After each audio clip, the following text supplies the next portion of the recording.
Alors, l'autre point, c'est l'aspect donc de la conscience. Conscience, inconscience. Qu'est-ce que la conscience? La conscience, c'est quoi? La conscience, c'est ce qui permet à l'homme simplement de reconnaître ou bien d'être conscient d'une chose. Donc, accompagné de savoir du latin conscientium, qui signifie accompagné de savoir. Quand on est conscient d'une chose, c'est qu'on sait donc ce qui se passe en nous, ou bien on maîtrise la chose et on sait ce qui est aux alentours donc de notre vie réelle en tant que telle. Donc, c'est ça la conscience. Et l'idée donc de la conscience dans la philosophie émane de la pensée de Descartes qui dit donc je pense donc je suis.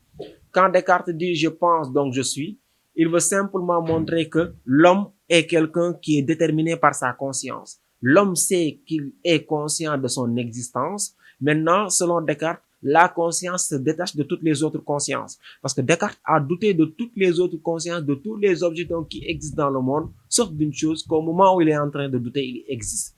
C'est cette conscience donc que Chaponneau a définie comme étant un solipsisme. Il dit Descartes a mis la conscience dans un gouffre où personne ne peut le toucher, c'est-à-dire dans un solipsisme. C'est-à-dire le solipsisme donc chez Descartes se définit comme étant la conscience qui renferme sur soi-même, n'est-ce pas, et qui ne cherche pas à être en contact avec les autres consciences. Et cela a été donc critiqué par beaucoup de penseurs comme Spinoza simplement, comme Bergson, ainsi de suite. Pourquoi? Parce que pour eux, chaque conscience est conscience de quelque chose. On ne peut pas dire que la conscience est quelque chose qui est là simplement qui s'enferme, mais on est conscient des éléments qui nous entourent. On est conscient donc simplement du téléphone, on est conscient simplement de la télé, on est conscient simplement de la maison. Donc, quelle que soit la situation, l'homme a conscience de quelque chose.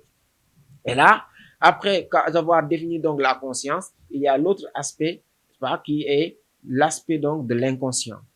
Sigmund Freud, Nietzsche et Karl Marx, ils disent que, qu'on appelle notamment donc les philosophes du soupçon, ils disent qu'il y a, n'est-ce pas, une chose qui détermine l'homme et qui n'est pas de l'ordre de la conscience. Et on l'appelle l'inconscient. L'inconscient, par exemple, chez Karl Marx, ce sont les normes de la société, c'est une réalité, c'est le milieu où nous évoluons. Ils disent, ce n'est pas la conscience des hommes qui détermine leur existence, mais c'est leur existence sociale qui détermine leur conscience. Le milieu où nous évoluons va déterminer notre manière d'être, notre manière de penser. Cause pour laquelle il dit, si nous pensons que nous voulons être fumeurs et nous allons commencer à fumer, tel n'est pas le cas. Parce que être fumeur, donc, peut avoir comme impact le fait que nous vivons dans un endroit ou dans un environnement où il y a des fumeurs. Donc, n'importe quel comportement que la personne aura, forcément, c'est la société ou bien son entourage social qui l'impacte sur cela inconsciemment. Et quand Nietzsche parle, il fera allusion aux instincts. Il dit ce sont les instincts qui dirigent l'homme, ce sont les instincts qui dirigent notre comportement sans que la conscience en soit consciente. Et maintenant, Sigmund Freud va établir sa pensée, sa théorie avec les topiques. Il dit donc, la conscience, c'est quoi?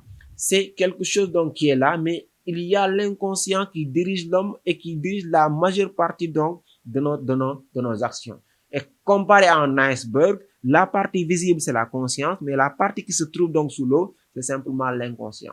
Et là, il le montre avec donc les actes manqués, c'est pas. Il le montre aussi avec les lapsus. Quand on veut dire quelque chose, par exemple avec le lapsus, on utilise un autre mot à la place. Avec les rêves aussi, on peut dormir pour voir une autre réalité. Et aussi, on a l'impression de vouloir dire ou bien de faire quelque chose et on oublie qu'est-ce qui nous a poussé à venir dans un milieu. Donc, avec ces éléments-là, Sigmund Freud nous montre qu'il y a des choses qui échappent à la conscience et là qui animent l'homme, c'est l'inconscient. Et l'inconscient aussi, c'est ça qui détermine donc la division de Sigmund Freud lorsqu'il divise l'inconscient en trois parties, le ça, le moi et le surmoi. Le ça est déterminé par les plaisirs, les désirs, les passions, les pulsions, et c'est ça qui conditionne l'homme.